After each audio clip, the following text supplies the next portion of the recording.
Good morning. You made it here. Now settle in. You know, there's a reason why we sing at Christmas time, a biblical basis for our song. When the angel announced Jesus' birth, the sky filled first with a chorus. When Mary learned she would bear the Messiah, she didn't write a letter or draft a speech, she sang. Joy has always needed music.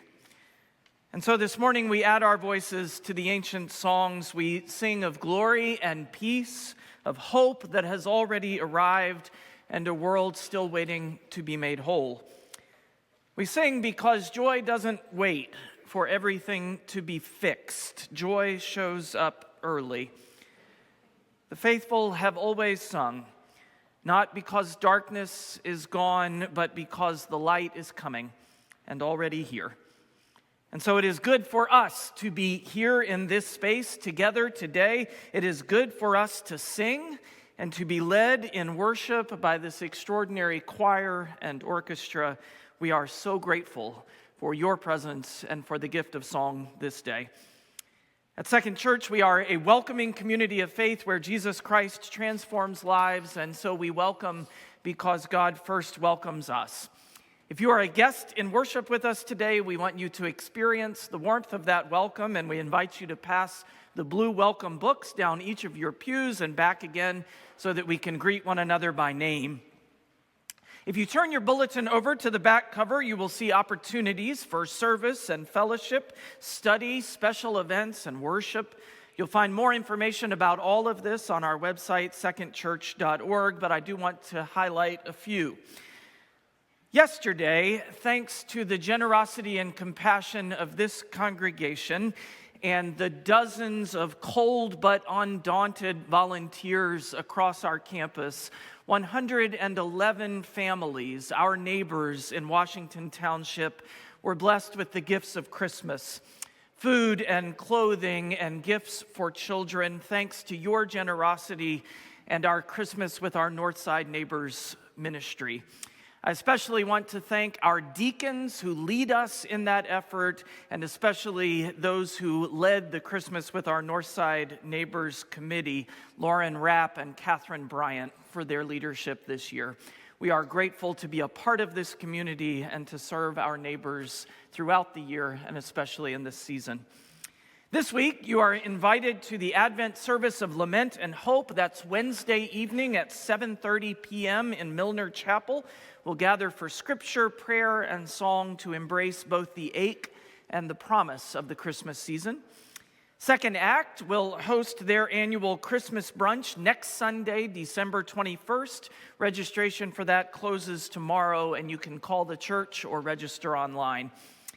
Christmas Eve services will begin with a 4 p.m. child-led service, followed by services of lessons and carols at 7 p.m. and 9 p.m.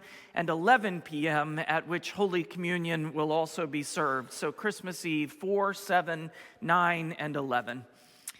Finally, a word about our congregation and the work we share. 2025 has been a remarkable year at Second. Our membership and our worship attendance are both growing.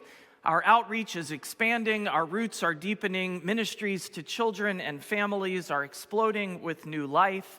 And our witness to the city, our voice, our leadership, our presence has never been more important. I hear it every day. People drawing strength from Second's witness and work. As you know, this kind of ministry takes resources. It takes faithful people giving generously, and you have.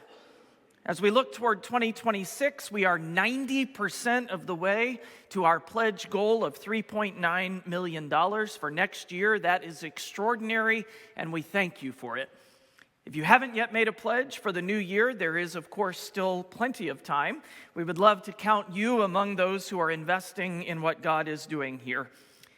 And for 2025, as we approach year end, we have a gap to close. That is not unusual, roughly $180,000 between where we are and where we need to be, about 2.8% of our annual budget. And so if you have made a pledge for this year, we ask that you fulfill it by December 31st. And if perhaps 2025 has left you in a position to make an additional year-end gift, we invite you to prayerfully consider that possibility. Your support matters. We steward it carefully, and it fuels everything you see here. The mission we support, the staff who serve, this inspiration we share, and the growth happening at every level. You can, of course, give online, by mail, or by placing your gift in the plate later this morning. If you have questions, our stewardship office is eager to help you. We thank you for your faithfulness and your partnership in this work. And now, with hearts turned toward God's joy already on its way, let us worship God with grace and gratitude.